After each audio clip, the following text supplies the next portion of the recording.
नमस्कार शेतकरी मित्रांनो, आज आपण करमाळा तालुक्यातील वशिंब या गावी आलेलो आहे. या गावामध्ये अभिजित पाटील नावाचे एक प्रगतशील शेतकरी आहेत. आज त्यांची आपण शेती बघण्यासाठी आलेलो आहेत. या ठिकाणी आज येण्याचा कारण म्हणजे या ठिकाणी ब्ल्यू बनाना हे आणि जावा ब्ल्यू ही जी केळीची नवीन व्हरायटी या देशामध्ये पहिल्यांदा यांनी लागवड केलेली आहे. तर या व्हरायटी बद्दल आपण आज थोडक्यात माहिती घेण्यासाठी आपण या वशिंबे गावामध्ये पोहोचलेलो आहेत. आजचा जो विषय आहे की जावा ब्ल्यू जी नवीन व्हरायटी आलेली आहे, ही व्हरायटी राजेशाईन कंपनीनं इंडियामध्ये सर्वप्रथम आणलेली आहे. आणि ह्या व्हरायटीचे एक काही वैशिष्ट्य आहेत, काही रेटमध्ये फरक आहेत आणि चवीमध्ये सुद्धा काही बदल आहेत. हे आपण आज या व्हिडिओमध्ये पण जाणून घेणार आहोत आणि याची लागवड कशी करायची हे सुद्धा बघणार आहोत. याच्या आधी तुम्ही जर बघितलं तर महाराष्ट्रामध्ये किंवा या देशामध्ये G9 जो बनाना आहे ते खूप मोठ्या प्रमाणात लागवड होते. त्याचबरोबर यालंकी, त्यानंतर रेड बनाना याची सुद्धा लागवड होते.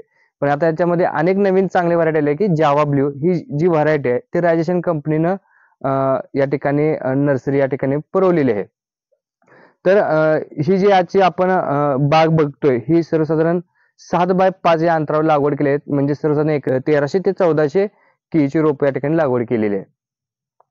जावा ब्ल्यू व्हरायटीमध्ये सर्वसाधारण या घडाची येण ही 5व्या ते 6व्या महिन्यामध्ये चालू होते. म्हणजे 5 ते 6 महिन्याच्या मध्ये म्हणजे सर्वसाधारण 6 महिन्यापासून या जावा ब्ल्यू व्हरायटीची येण चालू होते. आणि हार्वेस्टिंग पिरियड सुद्धा याचा G9च्या कम्पेअर टू लवकर आहे. याच्यामध्ये ही जी व्हरायटी आहे ती चवीमध्ये अतिशय चांगल्या प्रकारची आहे. याचा जो फ्लेवर आहे हा व्हॅनिला टाईप म्हणजे व्हॅनिला सारखे एकदम मऊ आणि स्वीटनेस जास्त एकदम सॉफ्ट पण आहे खायला. आता सध्या केळीचं हार्वेस्टिंग चालू आहे.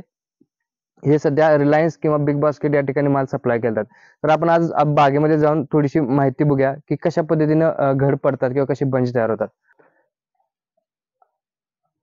आता हा बघितलं तर हे घड पडलेले आहेत. सहसा 11-12 फणी आहेत, 10 ते 12 फणी आहेत. ब्ल्यू कलरची त्याला अशी शेड्स आहेत स्काय ब्ल्यू कलर मध्ये. आणि एका घडाचं सर्वसाधारण वजन सर्वसाधारण 15 किलोच्या आसपास आहे. 15 म्हणजे 12, 13, 14, 15, 16 किलो असं वजन आहे. एकरी 1200-1300 रोपं बसल्यानंतर आपल्याला सर्वसाधारण अपेक्षित जी उत्पन्न आहे ते 15 टनाच्या आसपास आहे. आणि आज सध्या तरी मार्केटमध्ये याचा काही अवेअरनेस नाही किंवा मार्केटमध्ये थोडंसं प्रॉब्लेम येतो. पण याचा जर मार्केटमध्ये अवेअरनेस वाढला या केळीबद्दल चवीची जर लोकांना माहिती पडली तर ह्याचं डिमांड सुद्धा वाढू शकते आणि उत्पन्न सुद्धा वाढू शकते.